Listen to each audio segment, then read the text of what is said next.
여러분 다시 만나서 반갑습니다. 이번 시간에는 62쪽부터 개항 이후에 조선에서 일어난 일에 대해서 한번 배워보도록 하겠습니다. 지난 시간에 여러 나라들이 통상을 요구하면서 개항을 요구했다. 그 중에서 일본하고의 문제 때문에 우리가 우리 의지가 아니라 강제적으로 개항을 했다. 그 이후에 일어난 변화에 대해서 한번 살펴보도록 하겠습니다. 일단 일본하고의 힘의 차이에 의해서 강제적으로 개항을 했어요. 그 이후에 여러 가지 우리나라 힘에 대한 반성하는 이야기들이 나오겠죠. 그래서 이웃나라인 청나라와 일본에 유학생들을 보냅니다. 육학생이 됐네.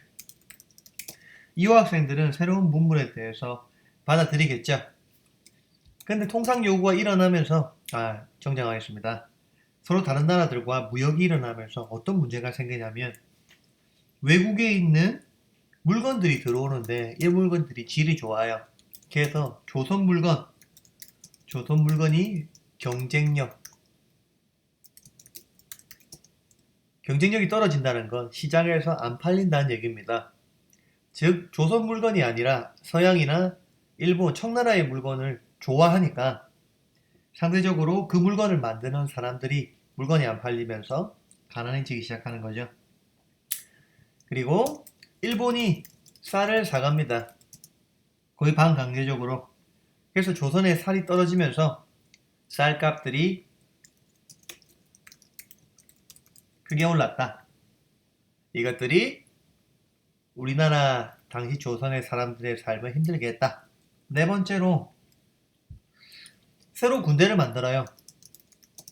세 군데. 이걸 갖다가 별기군이라고 하겠습니다. 별기군. 이 친구들은 일명 신식군대예요. 상대적으로 옛날 군인에 비해서 좋은 대우를 받았습니다. 그렇지만 구식 군인들은 후대접을 받았어요. 좋지 않은 대접을 받았습니다. 그래서 월급으로 쌀을 받았었는데 1년 넘게 쌀을 받지 못했습니다. 그리고 나서 월급을 겨우 받았는데 그 받은 쌀이 겨와 모래가 섞인 쌀이었다는 거죠.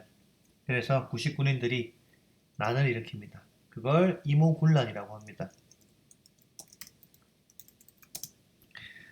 이들은 아까 앞에 있었던 도시에 가난한 사람들하고 합세해서 관청도 공격하고 일본 공사관과 관리 공격하고 궁궐까지 쳐들어갑니다.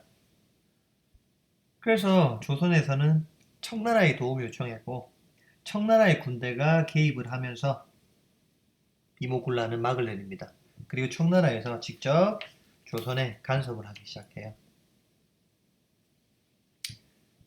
그 다음 걸로 넘어가겠습니다. 청나라의 간섭 이후에 조선은 뭔가 변화를 기했지만 청나라가 간섭을 함으로 인해서 그게 여의치 않았습니다. 그래서 그 중에서 개화를 원하는 사람, 개화파라고 합니다. 그 개화파 중에서 빨리 하자, 시간이 없다 라고 얘기를 하는 사람들이 급진 개화파예요. 책에는 보면 박용호, 서강범, 서재필, 김옥균 등이 있습니다. 이 사람들이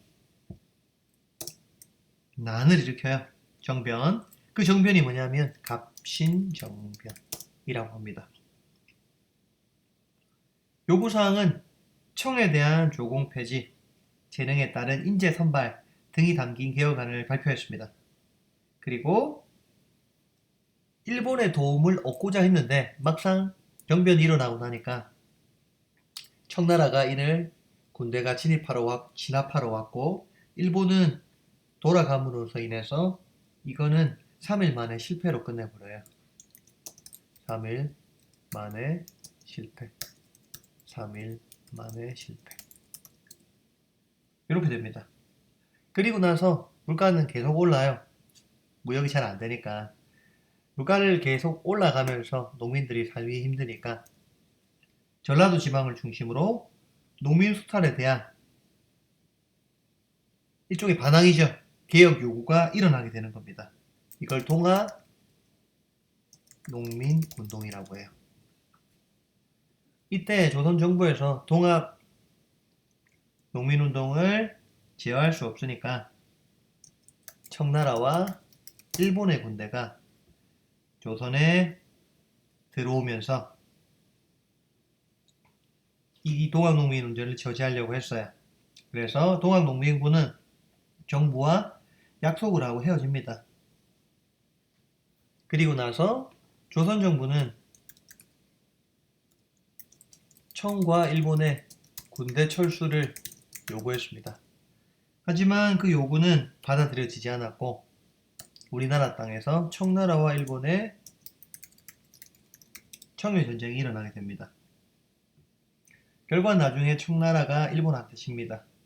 그리고 일본 이김으로 인해서 조선에 간섭을 많이 하게 되니까 동학농민군이 다시 한번 봉기에서 전투를 시도하지만 정부군과 일본에게 져서 막을 나리게 된다.